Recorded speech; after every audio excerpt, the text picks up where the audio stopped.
It's great to see so many people here this evening. First of all, I need a motion for the adoption of the minutes, please. Resolve that the minutes of the regular meeting of council held at City Hall on June 22nd, 2020 be adopted as circulated. Moved by Councillor Knox and seconded by Councillor Meyer. All those in favor? And that's carried. We have one delegation this evening. Melissa Morrison is here from the, still want to say Tupper Street, the Family Resource Center. And Melissa, if you'd take the podium. Thank you for having me this evening, everyone.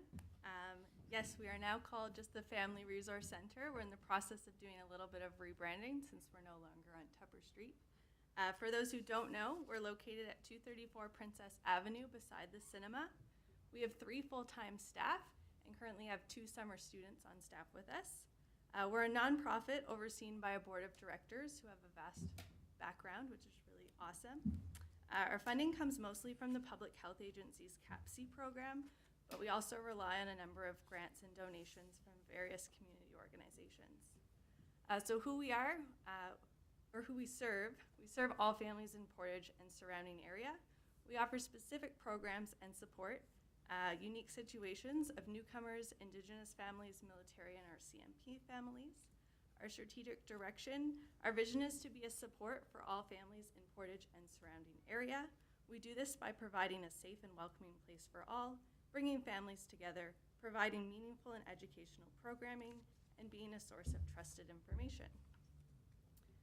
Participation in 2019, for those who don't know, we did have a flood that kicked us out of our building from about August until September. So we're very thankful to all of our community partners who allowed us to offer different programming at their locations.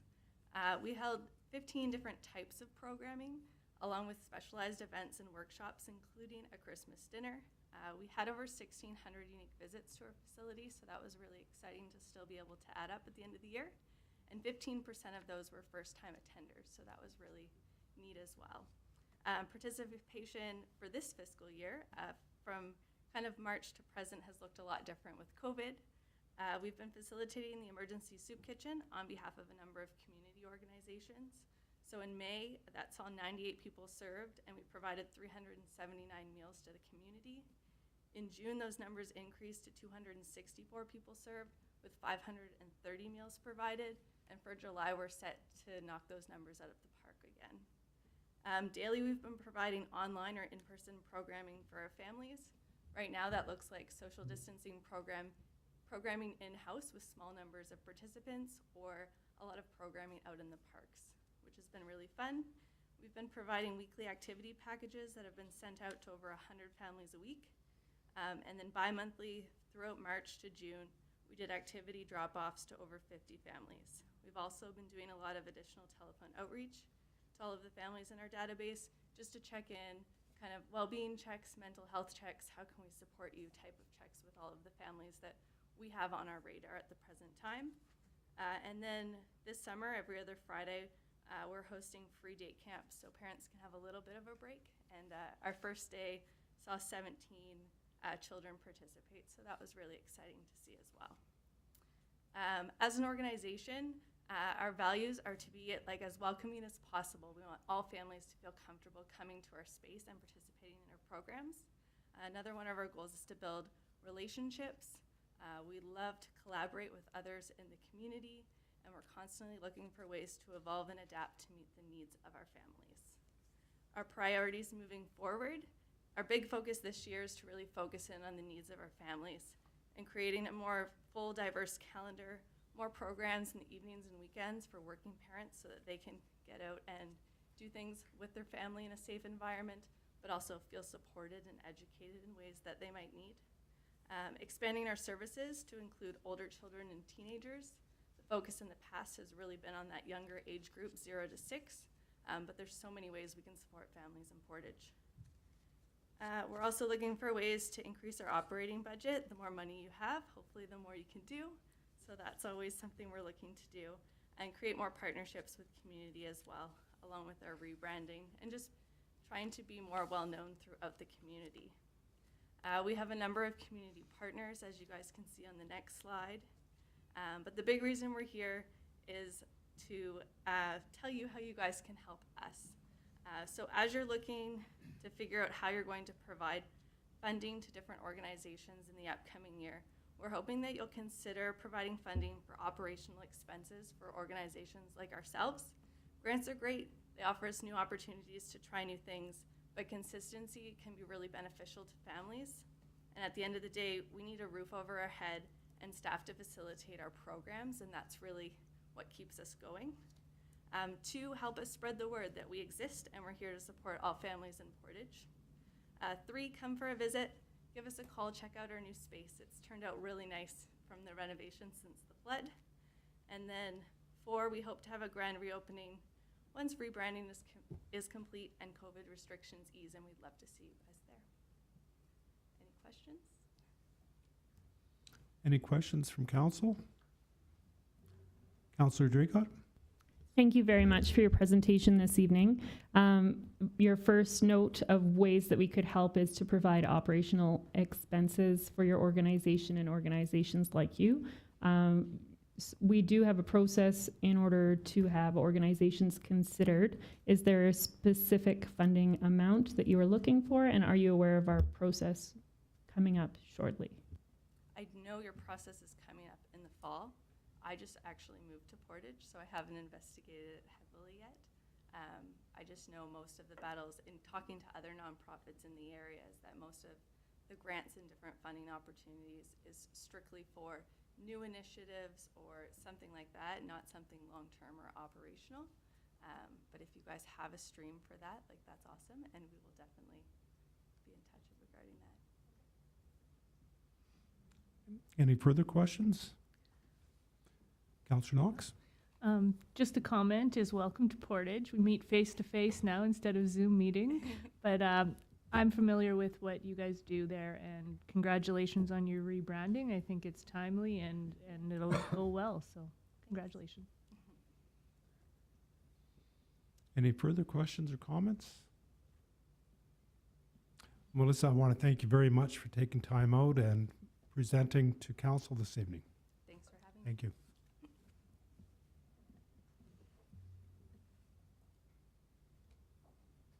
We're going to move into public hearings. We'll open the public hearing for second and third reading of bylaw 20-8707, PC 1720.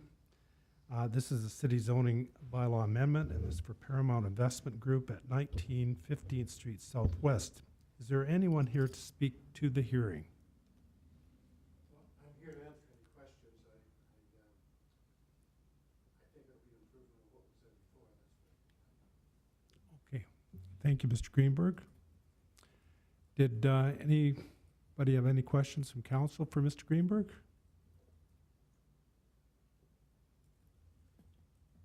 No? Okay, no questions.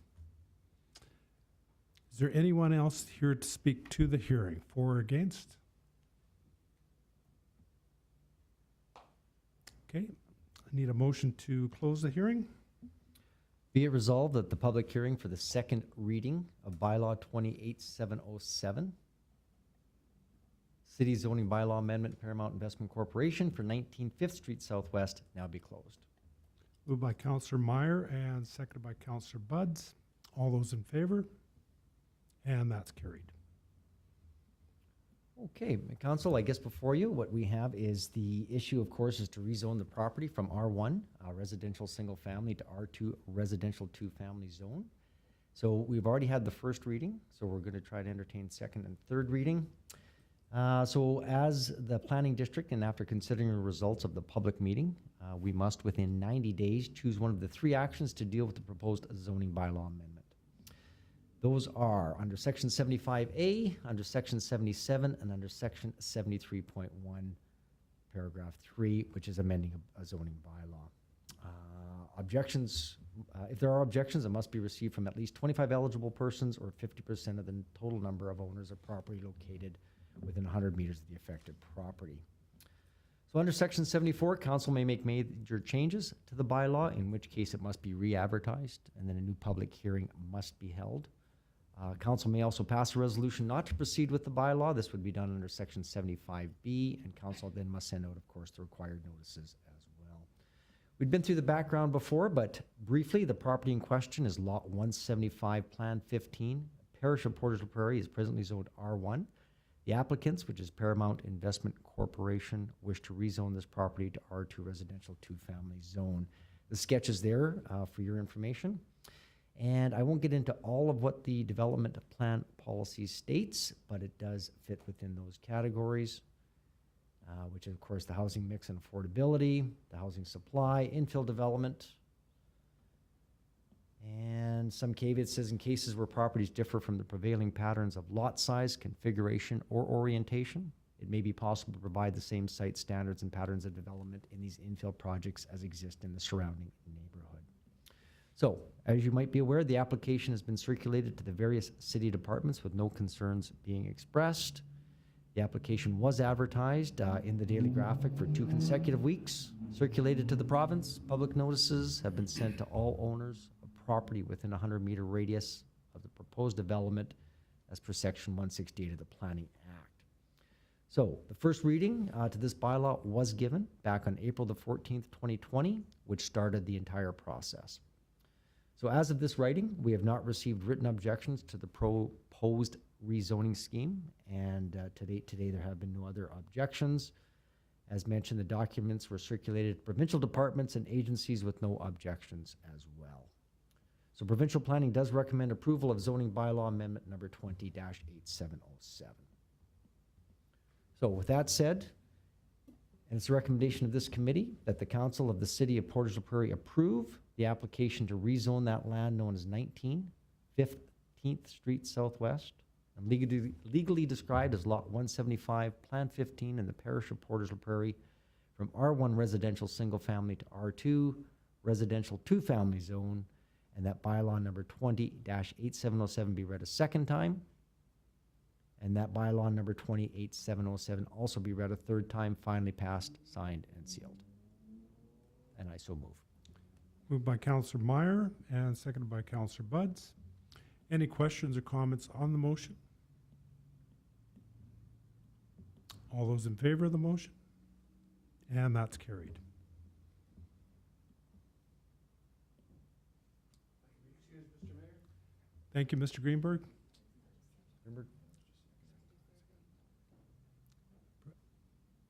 Councillor Meyer, third reading. Oh, I'm sorry. And, sorry, be it resolved that bylaw number 20-8707 be read a third time, finally passed, signed, and sealed. Moved by Councillor Meyer and seconded by Councillor Buds. All those in favor of the motion? And that's carried. Thank you, Your Worship. We'll move into committee. First up is Finance, Legislative, and Property Committee. Councillor Buds, please. Thank you, Your Worship. Your committee has nothing to report. Thank you. City Planning and Economic Development Committee. Councillor Meyer, please. Thank you, Your Worship.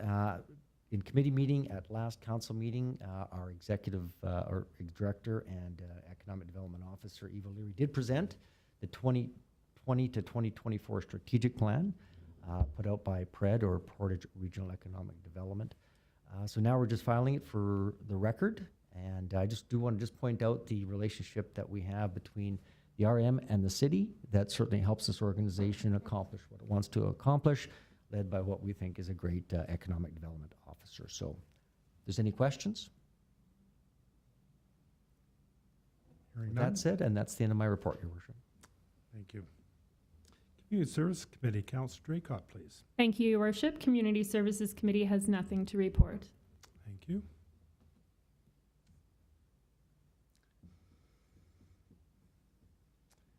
And Waterworks Committee. Councillor Wall, please. Thank you, Your Worship. The Waterworks Committee has nothing to report this evening. Thank you. Transportation Committee. Councillor Meyer for Councillor Espy. Thank you, Your Worship. The Transportation Committee has nothing to report. Thank you. And Public Safety Committee. Councillor Knox. Thank you, Your Worship. Public Safety has nothing to report this evening. Thank you. And I want to welcome Youth Councillor Davidson back. Do you have anything to report to Councillor? No, nothing tonight. Thank you. Thank you. We have no deferred business. However, we have a number of items of new business. First up is the tender award for janitorial services for city facilities, and this is the Finance Committee. Thank you, Worship. As mentioned, the issue is the award of our tender for janitorial services. As you can see, there are 3 proponents for those services, and as per our normal practice, the tender was advertised on the city's webpage and the city page and on MERCS, and all major known contractors were called and informed of this tender. We did 9 tender packages were emailed out upon request, and 4 companies submitted packages on or before June 25th, which was the deadline at 2 o'clock. The pricing does include GST, and this tender is for the 2-year period beginning September 1st of 2020. And just a note here that the work will be done at the Operations Office, City Hall, the Water Treatment Plant, Waste Water and Pollution Control Facility, and the Library. One tender of the 4 tenders received, 1 did not meet the minimum technical rated criteria, and therefore they did not make it through to the pricing stage. And I think everybody is aware that pricing is one component of the tender process. We do an exercise and evaluation beyond just price. And the proponent with the highest rated above average score of pricing and other factors as mentioned was Taylor Janitorial with 96.13 points. And the submitted price of $80,960.19 per year, which is just marginally below the current contract price. So it is the recommendation of your committee, and I so move that the Council of the City of Portage la Prairie award the tender for janitorial services for the city's facilities 20 Ops 024 to Taylor Janitorial for the tender price of $161,920.38, including GST. Moved by Councillor Buds and seconded by Councillor Drake, Councillor Knox. Any questions or comments on the motion? All those in favor of the motion? And that's carried. Next item of new business is the request for consultation regarding Bill 48, and this is also Finance Committee. Once again, thank you. Issue here tonight is just to have a discussion and hopefully the endorsement of a recommendation to lobby as a result of some changes that are dealing with Bill 48.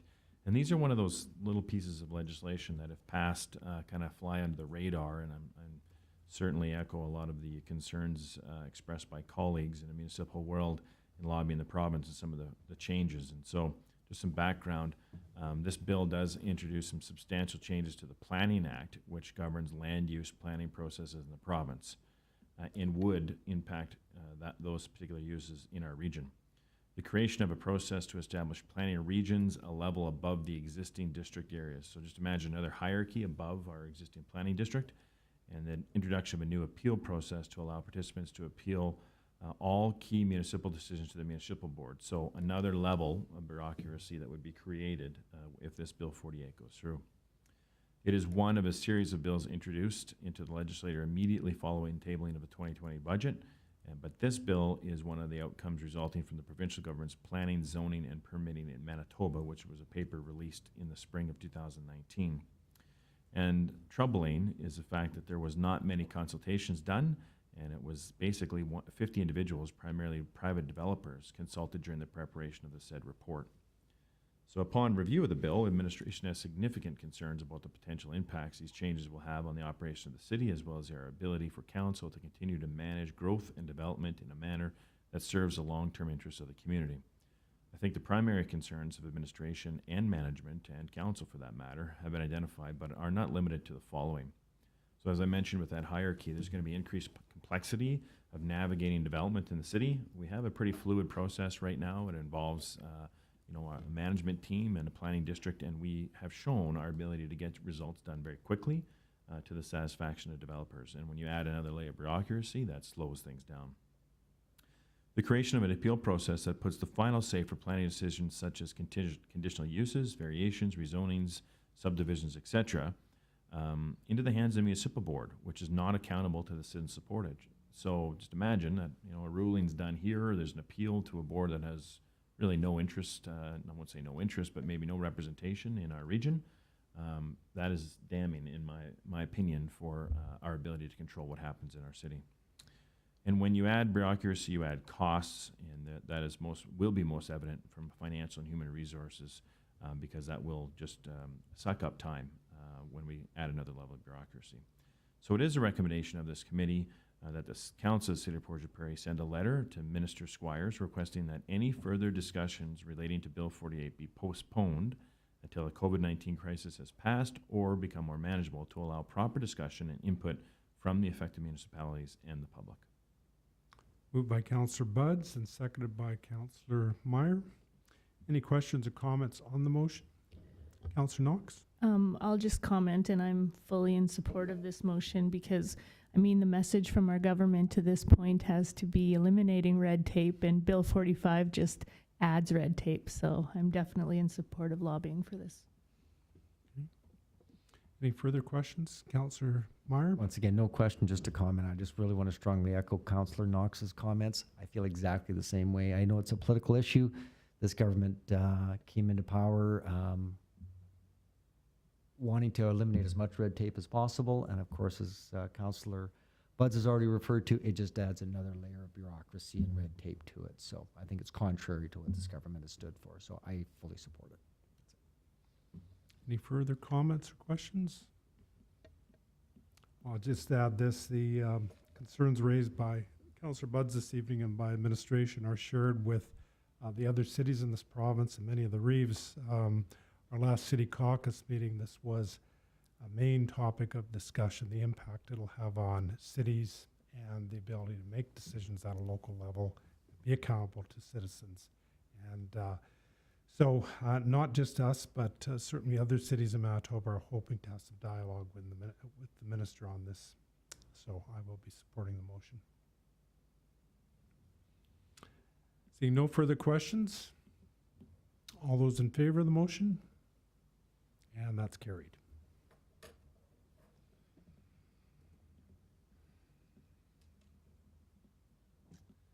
Next item of new business is the WPCF upgrades advisor roles. And this is for information, and this is Waterworks Committee. Councillor Wall, please. Yes, Your Worship. This little preamble here leads into awarding contracts for 3 different advisors for the water pollution control facility this evening.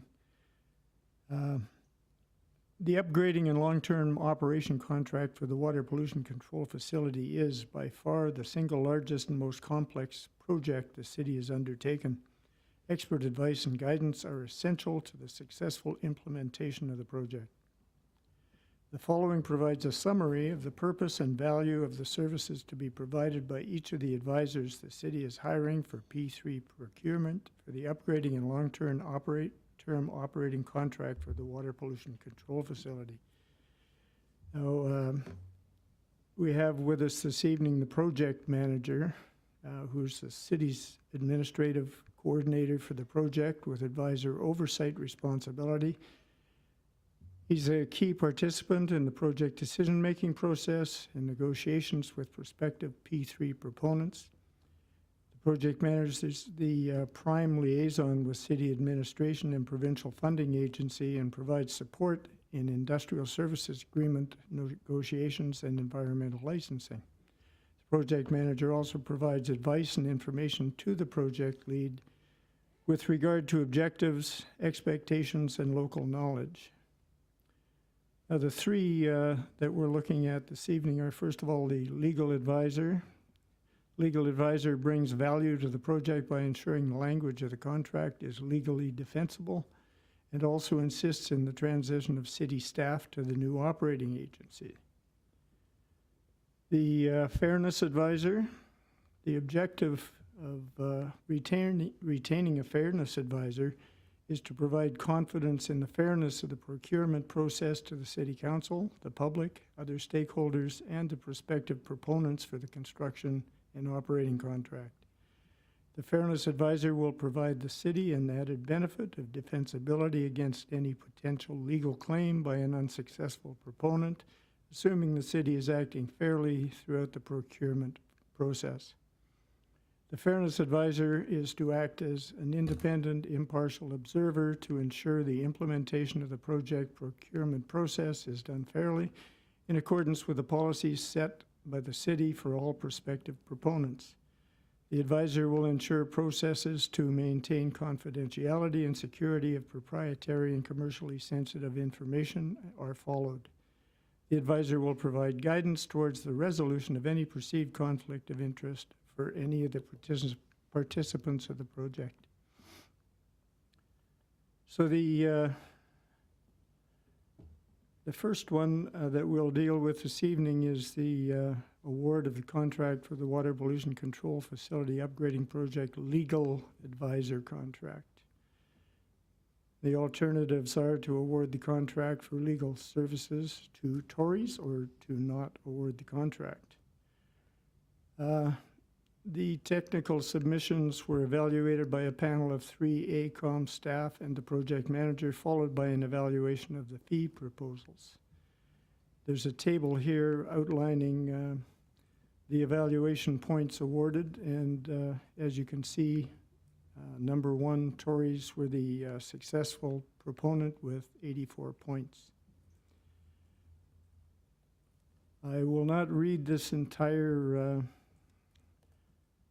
report, but you'll have an opportunity to ask any questions you have of the project manager. So the committee recommendation is that the Council of the City of Portage la Prairie authorize the Mayor and Manager of Administration to enter into a contract with Tories on behalf of the city based upon the scope of work specified in the request for proposal and submission from Tories for the legal advisor services for the public-private partnership procurements for the upgrading and long-term operating contract for the water pollution control facility for the term of the project through construction to an upset limit of $800,000 plus taxes. And that's 2020 dollar value, fees and disbursements, and that a contingency allowance up to $100,000 plus taxes for inflationary increases and additional legal advisory services to carry out potential required work not specified in the RFP be approved to be utilized at the discretion of the city manager.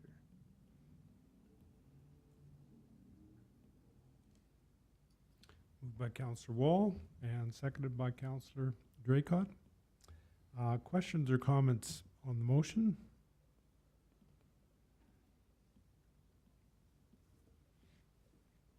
I just wanted to comment, there it looks like there were 9 respondents from legal firms to this request for proposals. And 6 of the 9 did not demonstrate reasonable or any level of expertise as a legal advisor for this kind of design, build, finance, operate, and maintain project. They failed to meet the minimum technical point rating of 50 and therefore were disqualified, and the fee proposals were not considered. So I can imagine what our people went through to evaluate these proposals. It would be very onerous, and I thank them for all their work.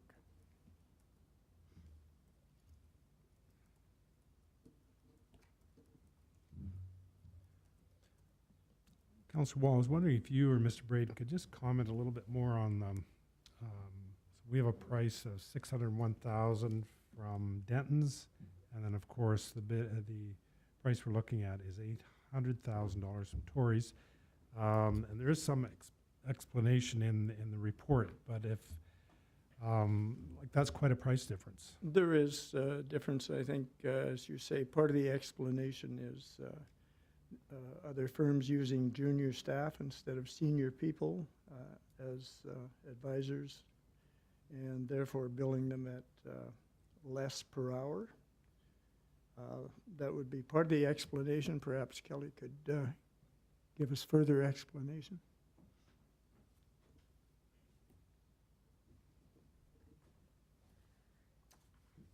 Worship? Yeah, that's essentially what it came down to with the team that placed second. Their staff didn't have as much experience. The company itself didn't really have as much experience as the leading team, and the number of hours. They were comparable, but yeah, as Councillor Wall indicated, that second place team was allocating a lot of their time to junior staff.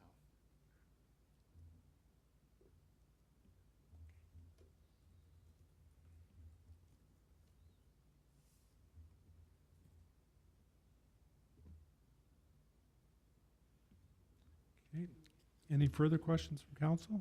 I should just mention, I think it's in here somewhere too, that the amount allocated for that in our initial study, I think, was $1 million for that contract.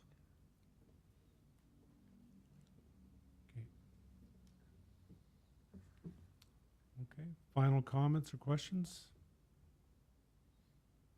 Okay, all those in favor of the motion? And that's carried. The next item is the Water Pollution Control Facility Upgrading Fairness Advisor contract. The issue is the award of a contract for the Upgrade Project Fairness Advisor. The alternatives are to award the contract for fairness services to RFP Solutions Incorporated, or to award the contract for fairness services to P1 Consulting, or not to award the contract.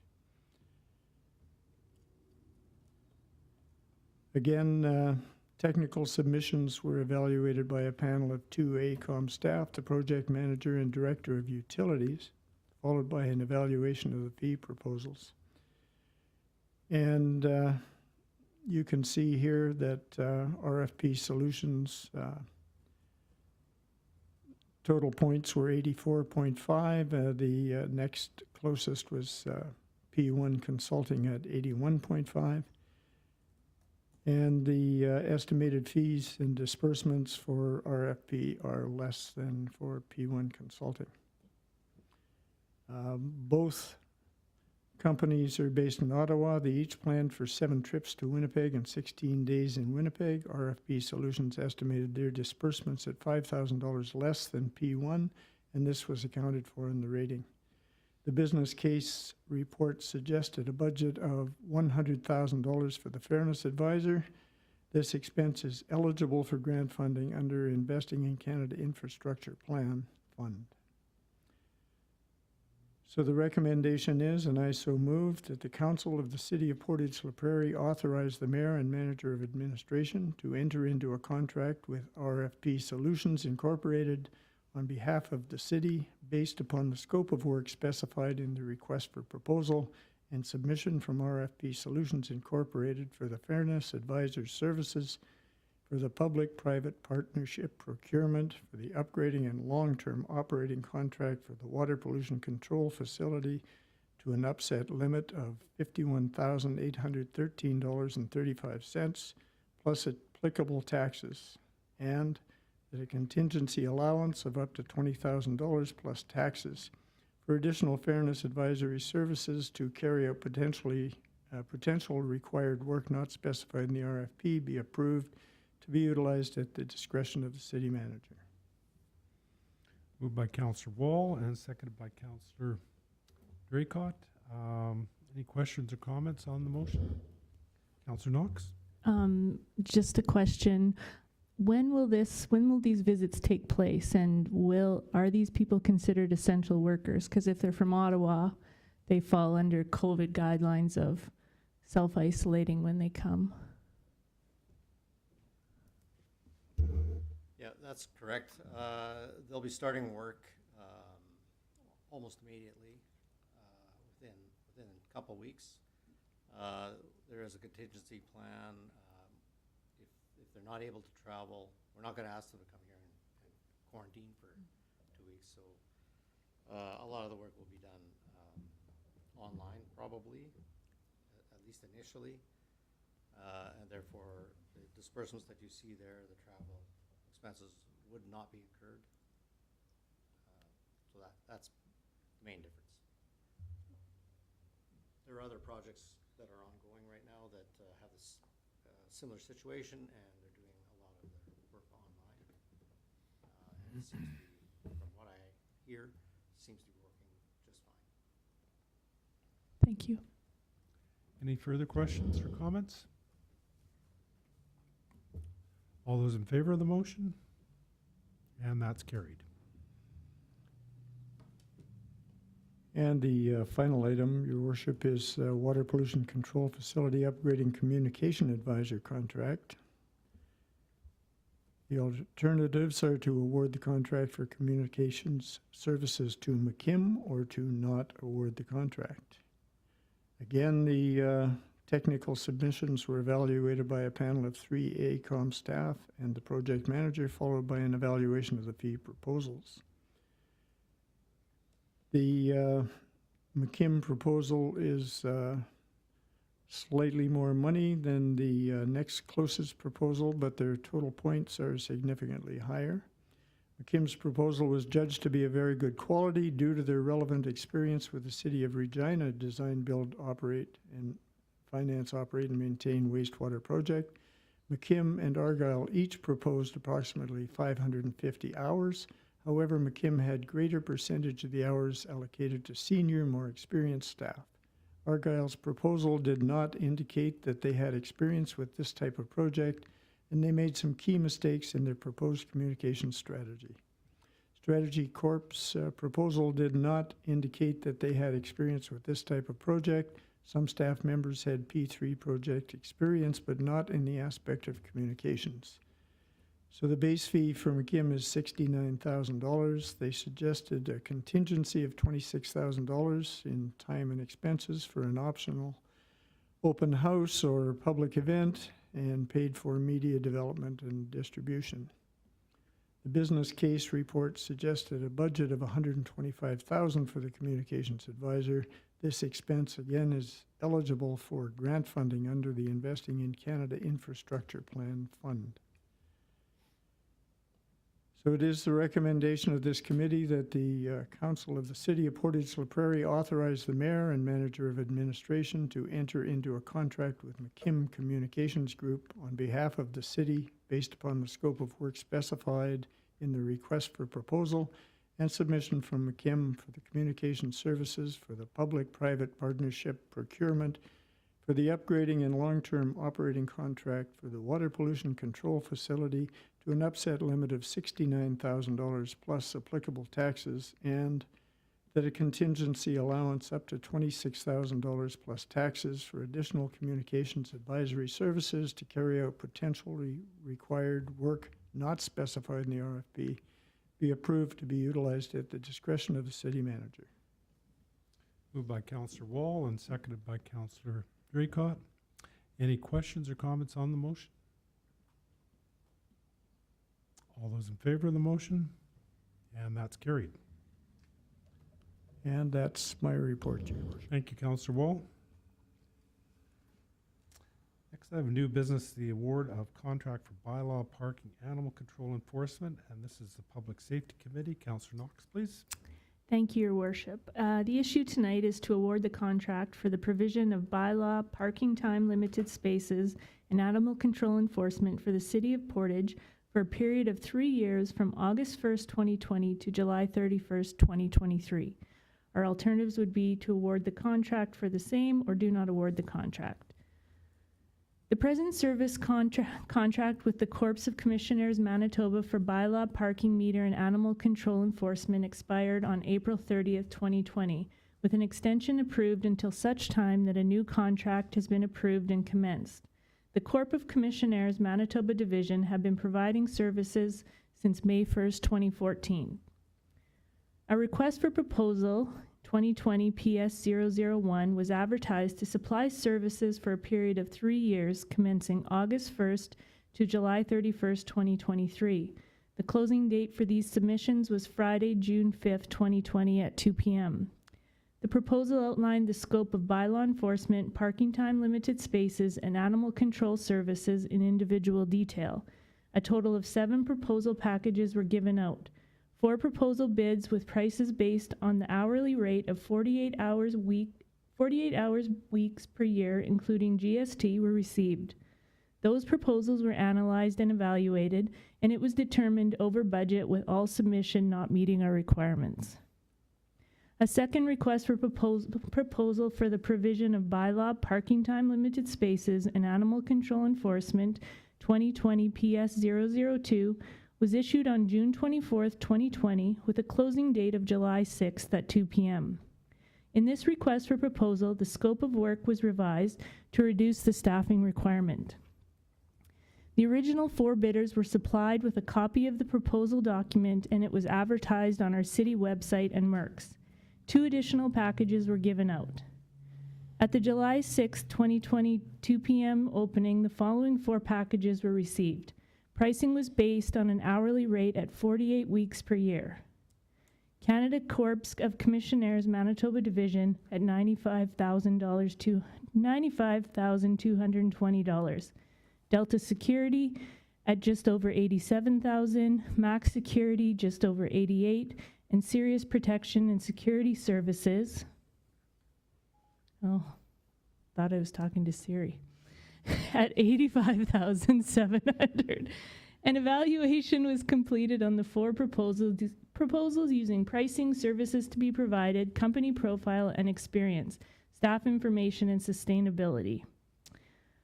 The leader of this was at 50 points Sirius Protection and Security Services.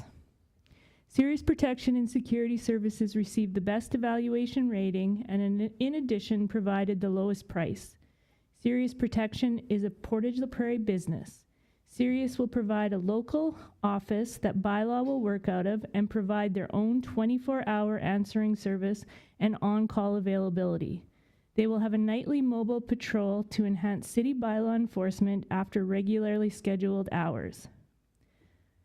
The administrative recommendation is that the City Council of the City of Portage la Prairie award the contract for provision of bylaw, parking time limited spaces, and animal control enforcement for the City of Portage la Prairie to Sirius Protection and Security Services at a price of $85,740 per year, excluding GST, with the addition of a cost of living clause applied for each of the final 2 years of the contract. And I so move. Moved by Councillor Knox and seconded by Councillor Draycott. Any questions or comments on the motion? Councillor Buds? Thank you, Worship. I've welcomed this report.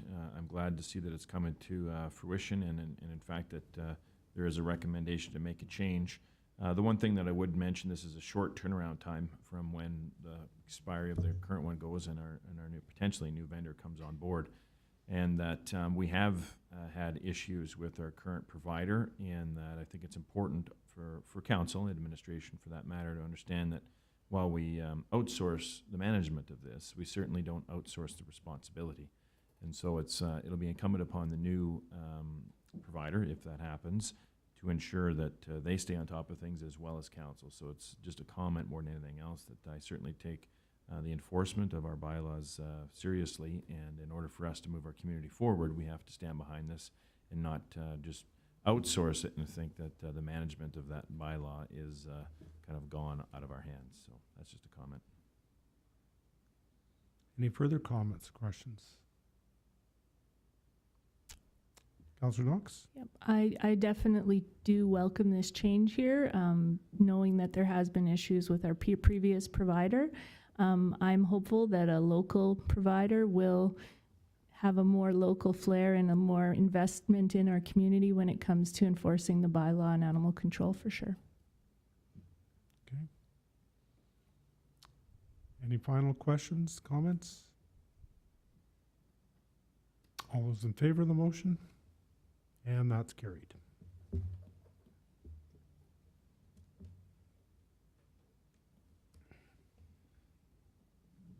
We have no old business this evening, so council is adjourned at 6:43 p.m. and we're going to move right into committee.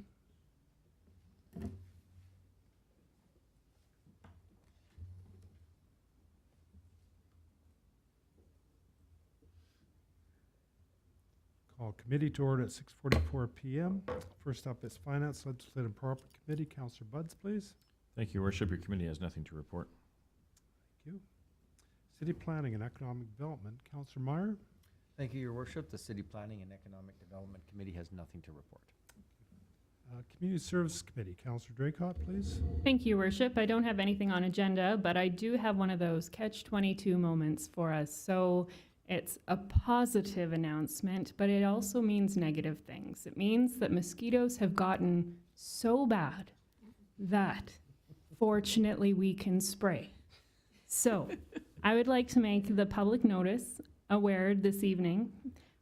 Public notice has been given that the City of Portage la Prairie intends to conduct mosquito fogging with malathion, weather permitting, as follows. We are looking at fogging Wednesday, July 15th, all areas south of the railway tracks, not including Cocoa Platts, Mellonville, and Old Bridge Road. Thursday, July 16th, all areas north of the tracks, including Cocoa Platts, Mellonville, and Old Bridge Road. So fogging will begin at approximately 9:30 p.m. and be completed prior to 6 a.m. If the weather conditions are poor, the fogging will take place the following evening, pushing the schedule back one day. Due to continuing threat of West Nile virus, all public are encouraged to allow fogging on their property.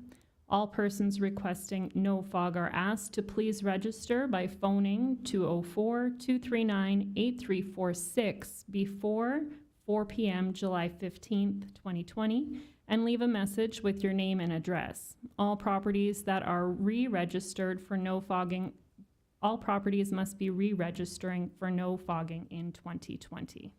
A 90-meter buffer zone will be left surrounding our no-fog property. And for any no-fog questions, please contact Brian Taylor, Superintendent of Public Works, at 204-239-8352. So hopefully weather is permitting and windows are closed and mosquitoes can leave us alone. And that's all I have this evening, Your Worship. Okay, that's big news, and I think most people I know will welcome it. Thank you, Councillor Draycott. Waterworks Committee, Councillor Wall. Thank you, Your Worship. Your Waterworks Committee has no report this evening. Transportation Committee, Councillor Meyer for Councillor Espy. Thank you, Your Worship. The Transportation Committee has no report tonight.